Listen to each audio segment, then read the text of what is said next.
All right, Willcox-Justice-Court now in session. Pending for the court this time is a criminal trial. The matter of State of Arizona versus Manuel Signs. Yes, sir. And that is 4 CR 2011-0162. State want to call for witness?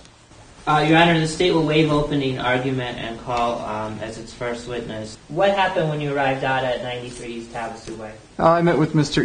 and he had reported that someone had stolen his mesquite wood located on his property.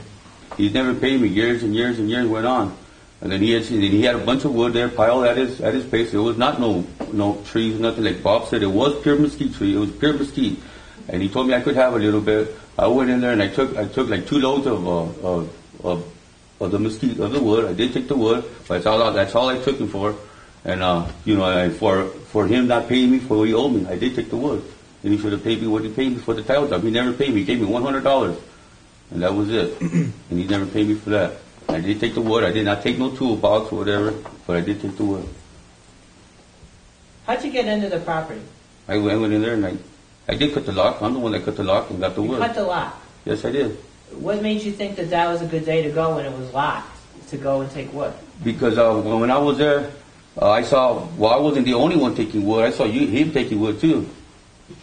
They took a little bit of wood, just maybe using it for barbecue, whatever, but I went in there and said, they're going to take that wood, so I want to take the wood too. Oh, but you didn't have any permission then? This Bob gave me permission a while back. But you just said, well, if they're going to take the wood, I'm going to take the wood. I did take it, sir. I did take it, okay? And you thought that did he say you could go cut the lock and then go and take the wood? No, he didn't tell me I could cut the lock. Well, why'd you cut the lock? Come on now. Take the wood. Okay, Yeah? so you wanted to take the wood? Yes. Okay.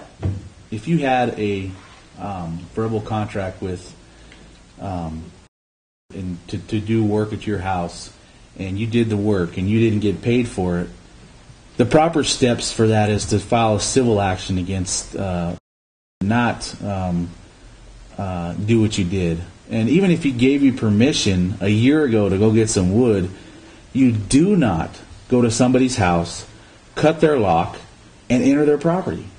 You just do not do that. That shows the intent right there. You knowingly cut that lock, and I'm surprised that you weren't charged with criminal trespass, criminal damage. You were lucky you were only being charged with theft. You entered a fenced structure to commit a crime, which is also burglary. And you weren't charged with that. That's a felony. You were charged with theft. What you did was wrong, and you admitted to it, and you're 100% guilty. I do know that a cord of wood is pretty expensive, just from having conversations with the owner of Big Tex, who barbecues a lot. Anything you want to say, sir, before sentencing? Is that a no? Yes, sir. Okay. All right. The fine for the theft is $652. You look at Justice Court's back in session. Next case on this morning's docket is State of Arizona versus Harrison Carter, 4 CR 2010-0374. The charge is 13-1203A1 assault. Is the state ready to proceed? The state is ready, Your Honor. And Mr. Carter, are you ready to proceed? Yes, I am. And what did you find when you arrived there? When I arrived there, I spoke with Deputy Everson, who informed me that the suspect had left on foot, and he asked me to go and try to locate the suspect. Were you able to locate him? Border Patrol had located him a couple blocks away. And yes. Did you make contact with the suspect? Yes, I did. And did you arrest him or handcuff him or anything? He was detained at that time. Okay. And did you make any conversation with the suspect? Once we got back to the apartment, I Mirandized Mr. Carter and asked him if he wished to give a statement. He basically told me that he had saw someone yelling at his friend. He went running up there to see what was going on and might have accidentally hit the person with his right arm in passing. Okay, so he said he may have accidentally struck the person? Yes, he did. Did you notice anything about Mr. Carter? Did he appear that he had been drinking or anything? Yes, he did. Okay. Did he say he'd been drinking? I believe, if I can refer to my report, I believe he said he'd had a 24-ounce beer about a half hour earlier.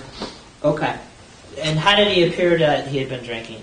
It appeared he'd been drinking more than that. Okay. What about him appeared that way? He was very agitated, confrontational. Frankly, I can't contest anything that he had said. But I will say one thing. When I told him that I had accidentally brushed against this man, I was lying to the sheriff. I fully intended to separate them. I did not hit this man. I bounced him with my right arm. He also did not fall down. You did what with your right arm? I brushed him aside with my right arm. Your forearm. To get him with my forearm. Okay. I never hit the man. He did not fall down, and he certainly did not fall down inside.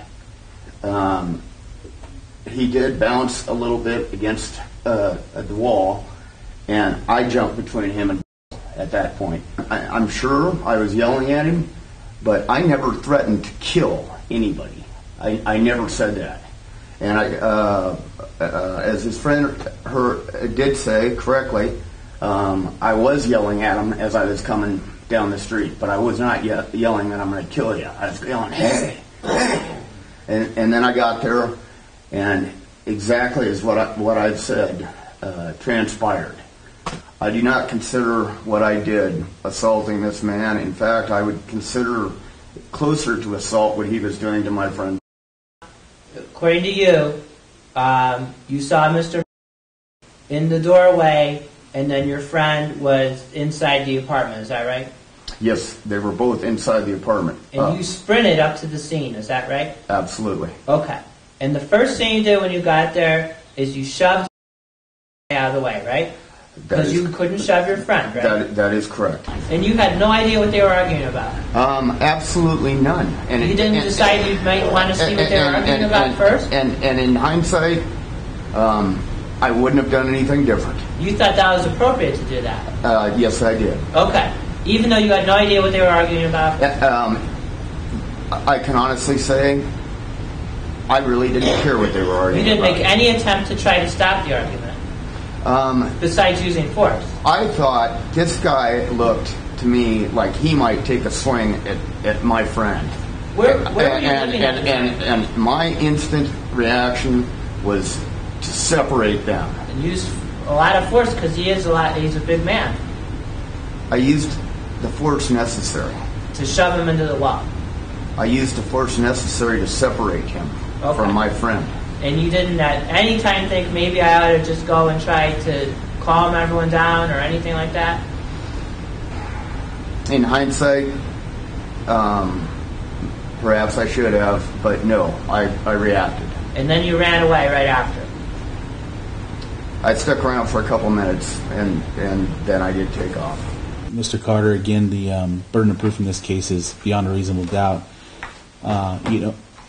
Based on your testimony, the witness's testimony, whether or not he was inside or outside the house really bears no relevance. There is no doubt in my mind that you could have handled this a whole different way.